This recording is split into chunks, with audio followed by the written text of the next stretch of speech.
I sold my business for £2 million, but it still wasn't enough.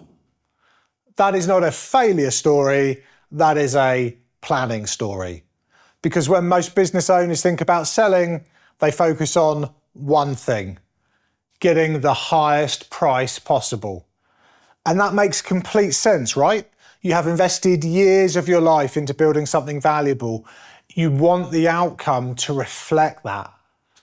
But here's the uncomfortable truth. The highest price does not guarantee the right outcome. Because the real question is not what someone will pay, it is what will your life look like and require after the sale. And surprisingly, many founders never fully understand that. At Longhurst, we often see this moment of realization when we begin mapping someone's future using lifetime cash flow forecasting. We produce a "how much is enough" report for business owners, the cost of which the business can pay for. For the first time, the question becomes real. How much is actually enough? Because without that number, every negotiation is just guesswork. There is a subtle trap in focusing purely on the highest price. It turns the entire process into a chase. More, higher, better. But what often gets overlooked is how that price is delivered. Longer deal timelines, earnouts tied to performance, deferred payments, ongoing involvement in the business. Suddenly what looked like a great deal on paper starts to impact your freedom. You may have technically sold, but you've not fully stepped away. Compare that to someone who understands their number. They know what capital is required to fund their lifestyle. They know what level of risk is acceptable. They know what enough looks like.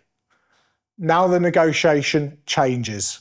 It becomes focused intentionally and grounded in reality, because the goal is no longer the highest price. It is the number that allows you to move forward with confidence. Let us address the uncomfortable truth behind the thumbnail. Why would millions not be enough? Because wealth without context is meaningless. A £2 million exit might be more than enough for one person. For another, it might fall short.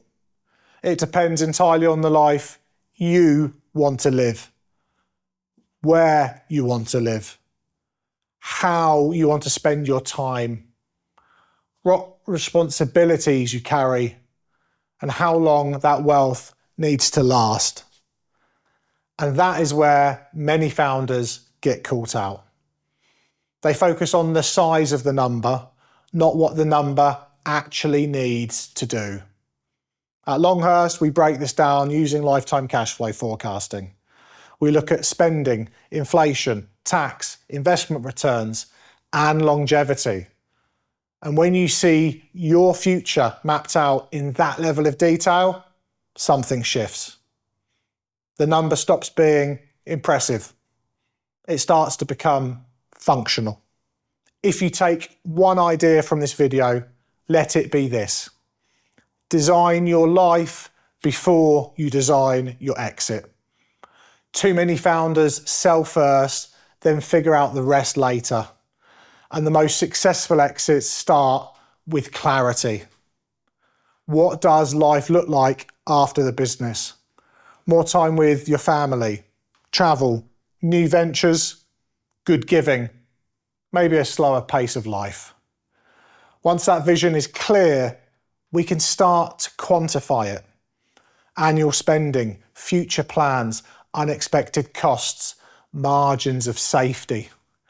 Then we model it over 20, 30, even 40 years.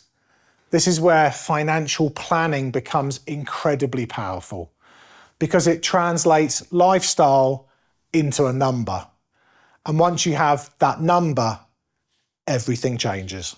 Selling a business is not just financial. It's deeply personal. For many founders, like myself, the business has their identity, their routine, their purpose, their structure.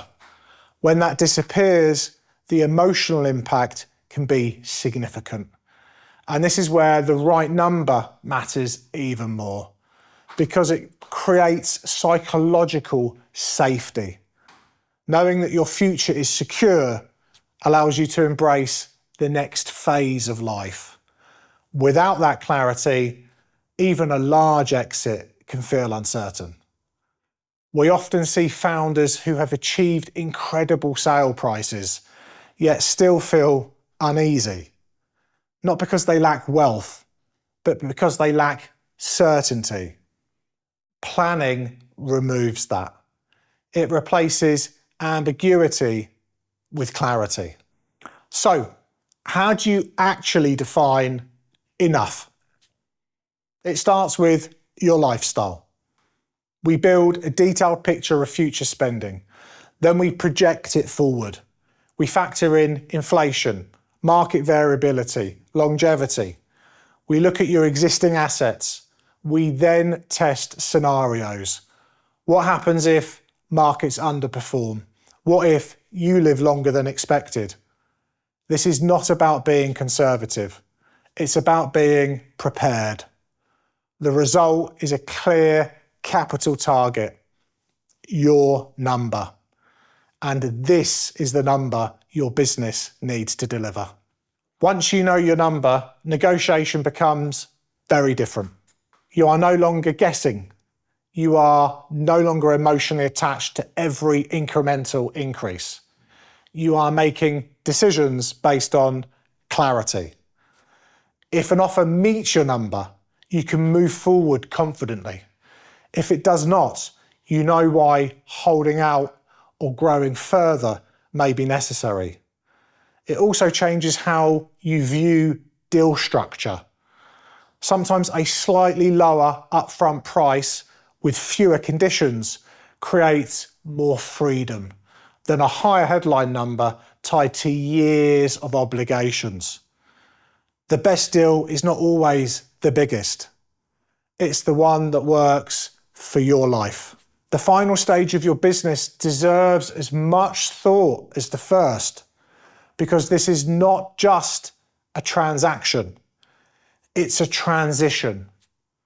The real exit equation is not about maximizing a number. It is about aligning your business value with your life goals, the experiences you want, the freedom you want, the impact you want to have.